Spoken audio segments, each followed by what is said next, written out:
23 November ni simi Montreal Okra Dr. Manik Sahani yakbai songchajakna ni thangwi tongu Phil BC Dog CC National School Game NCRCC wo biskang salono songchajakna ni thangwi tongmani thungmungno tino kokthom pandani bisingti kok narakha thungbedek ni mantri Tinku Roy logiwo thungbedek bai kurungjak kobuni adong songbo tongbaikha সমস্ত পত্রকার বন্ধু যারা উপস্থিত হয়েছেন electronic যারা পত্রিকার যারা সাংবাদিক বন্ধুরা রয়েছেন সবাইকে আমরা আমাদের স্কুল দপ্তরের পক্ষ থেকে স্বাগত জানাই এবং আপনাদের সঙ্গে একটা খুশি সংবাদ এবং আমাদের আনন্দের সঙ্গে আমরা জানাচ্ছি এটা প্রথমবারের মতো ন্যাশনাল লেভেল আমাদের স্কুল স্পোর্টস বোর্ডের আন্ডার অর্থাৎ আন্ডার 17 যে খেলাধুলা তার মধ্যে যোগা প্রতিযোগিতা ন্যাশনাল লেভেল আমাদের এখানে অনুষ্ঠিত হতে চলছে এর আগেও ত্রিপুরাতে দুটো ন্যাশনাল লেভেল টুর্নামেন্ট হয়েছে একটা হলো ফুটবল একটা হলো জিমন্যাস্টিক যোগাটা প্রথমবার আমাদের জন্য আর যোগাতে আমাদের এখানে ভালো প্রতিভাবান খেলোয়াড়রা রয়েছে এর আগে যে যোগা টুর্নামেন্ট হয়েছে বাইরে অর্থাৎ ভারতবর্ষের অন্যান্য প্রান্তে ত্রিপুরা থেকে যারা পার্টিসিপেট করেছে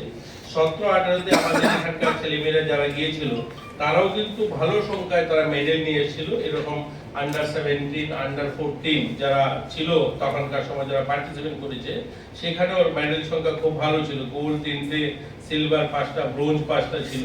19-20 তো আমাদের মেডেল সংখ্যা ভালো ছিল এর জন্য আমাদের এখানে যোগা যারা রয়েছে একটা ভালো একটা উন্নত মানের খেলোয়াড়রা রয়েছে এবং ভালো প্রশিক্ষণ প্রাপ্ত খেলোয়াড়রা রয়েছে আর আমরা সেটা আমাদের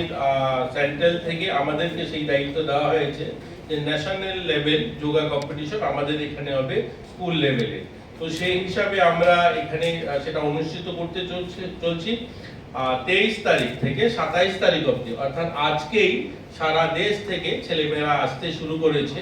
আর আগামী কালকে অর্থাৎ 23 তারিখ মাননীয় মুখ্যমন্ত্রীর হাত ধরে সেটা উদ্বোধন হবে আপনারা জানেন যে এনআরসিসি যে আমাদের ইনডোর স্টেডিয়াম রয়েছে যেটা সেটাতে এটা অনুষ্ঠিত হবে এবং সেখানে সংখ্যাটা বেশ ভালো সংখ্যায় যারা আসবেন যারা খেলোয়াড়রা এদের সংখ্যা প্রায় 351 জন ইতিমধ্যে যারা রেজিস্ট্রেশন করেছেন যারা আসার জন্য টিকিট নিয়ে নিয়েছে যারা আসছেন রাস্তায় রয়েছে আজকেই অনেকে পৌঁছে যাবেন যার মধ্যে 351 জন তারা রেজিস্ট্রেশন করেছেন এর মধ্যে বয়েজ হচ্ছে 174 174 গার্লস হচ্ছে 177 177 এবং অফিশিয়াল 50 জন ইতিমধ্যে যারা রেজিস্ট্রেশন করে টিকিট করে আমাদের অফিসের সঙ্গে যোগাযোগ করেছেন তারা আসছেন আরো হয়তো এটা সংখ্যাটা বাড়বে কালকে অবধি ইতিমধ্যে আমাদের কাছে যে পরিসংখ্যান সেটা প্রায় 25টা ইউনিট অর্থাৎ 18টা আমাদের রাজ্য এবং কেন্দ্রশাসিত 3টা এবং আদার্স 4টা অর্গানাইজেশন থেকে আসবে এর মধ্যে 25টা অর্গানাইজেশন ইতিমধ্যে আমাদের এখানে রেজিস্টার্ড হয়েছে তো আমরা খুব আশাবাদী আমরা এই অনুষ্ঠানটা সফলতার সঙ্গে আমরা করতে পারবো এবং আমাদের যারা আধিকারিকরা রয়েছে আপনাদেরকেও আমরা স্বাগত জানাই আপনাদের কাছেও আমরা সহযোগিতা চাই আপনাদের মাধ্যমেও এই স্পোর্টস অ্যাক্টিভিটিটা যেন সারা দেশ ব্যাপী দেখতে পায় সুনামের সঙ্গে সেটা প্রচার প্রসার ঘটে আমরা আপনাদের কাছে সহযোগিতা চাইছি আপনারাও আসবেন এটা যেহেতু একটা লম্বা সময় 23 24 25 26 27 তারিখে ক্লোজিং সেরেমনি তো 3টা ধাপে খেলা হবে দিনে 3 বার হবে সেগুলো আপনাদের কাছে পুরো লিখিত আকারে সূচনা যাবে কখন কোন টুর্নামেন্ট হবে আমাদের এখানে জাজদের মধ্যে এক্সপার্ট জাজরা বাইরের থেকেও আসছে যারা ন্যাশনাল ইন্টারন্যাশনাল লেভেলে যারা জাজ করেন এই যোগাকে তারাও থাকবেন আমাদের রাজ্যের যারা 3টা যোগা অ্যাসোসিয়েশন রয়েছে আলাদা আলাদা ভিন্ন ভিন্ন গ্রুপে তারাও সবাই শামিল থাকবে আমরা সবাইকে আমন্ত্রণ জানিয়েছি সেই টুর্নামেন্টে আমাদের এখানে যেন সবাই শামিল হয় আর এই কথাগুলো বলার জন্যই আপনাদেরকে আজ আমরা এখানে আমন্ত্রণ জানিয়েছি তো আমি আশাবাদী আমরা আমাদের এই টুর্নামেন্টের মধ্যে দিয়ে আমাদের ত্রিপুরার নামকে আরো উজ্জ্বল করতে পারবো খেলাধুলায় ইতিমধ্যে আমরা অনেকখানি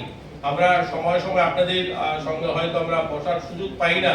আমরা অনেকখানি খেলাধুলায় এগিয়েছি আমরা বলতে পারি যে প্রধানমন্ত্রীজির নেতৃত্বে বা আমাদের কেন্দ্রীয় যে স্পোর্টস মিনিস্টার ওনার নেতৃত্বে ভারতবর্ষ খেলাধুলায় অনেক এগিয়েছে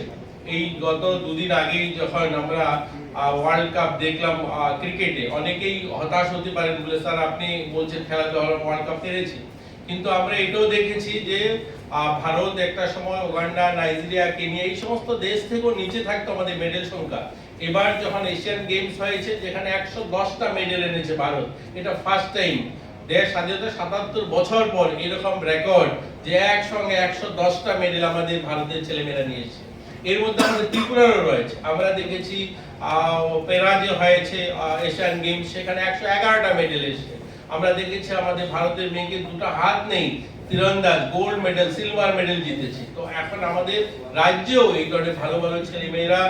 গোটা দেশের সঙ্গে তাল মিলিয়ে খেলছে। আমরা জনজাতি টিম উড়িষ্যাতে পাঠিয়েছিলাম, যেখানে আন্ডার 17 ফুটবল হয়েছে, সেখানে আমরা ব্রোঞ্জ মেডেল নিয়ে এসেছি। সেখানে 30টা রাজ্য এবং কেন্দ্রশাসিত রাজ্যগুলো পার্টিসিপেট করেছে। তো আমাদের মতো ছোট রাজ্য থেকে গিয়ে ব্রোঞ্জ মেডেল অর্থাৎ তৃতীয় স্থানে উঠে আসা প্রথমবারের মতো টিম গিয়ে, সেগুলো আমাদের সফলতা আমাদের রাজ্যে। কিছুদিন আগে আমাদের যে স্পোর্টস স্কুল, সেখান থেকে অস্মিতা একজন গোল্ড মেডেল জিতেছে, তাকে উত্তরপ্রদেশ গভর্নমেন্ট চাকরি দিয়েছে। এগুলো কিন্তু আমাদের জন্য অ্যাচিভমেন্ট আমাদের খেলাধুলার সঙ্গে যারা রয়েছে। ইতিমধ্যে খেলাধুলার ইনফ্রাস্ট্রাকচার আমাদের অনেক উন্নয়ন হচ্ছে। আমরা চাই আপনাদের যারা পত্রকার বন্ধুরা রয়েছেন, ইলেকট্রনিক মিডিয়ার বন্ধুরা রয়েছেন, আপনারা সহযোগিতা করবেন। সবাইকে নিয়ে আমরা একটা সুন্দর আমাদের রাজ্যবাসীকে, গোটা দেশবাসীকে একটা আমরা ভালো উপহার দেব। এই 5টা দিন সবাই উপভোগ করবো আমরা এই খেলাটাকে। আগরতলা নিসিমি প্রণব নিকথম ব্যুরো রিপোর্ট খুমপুই।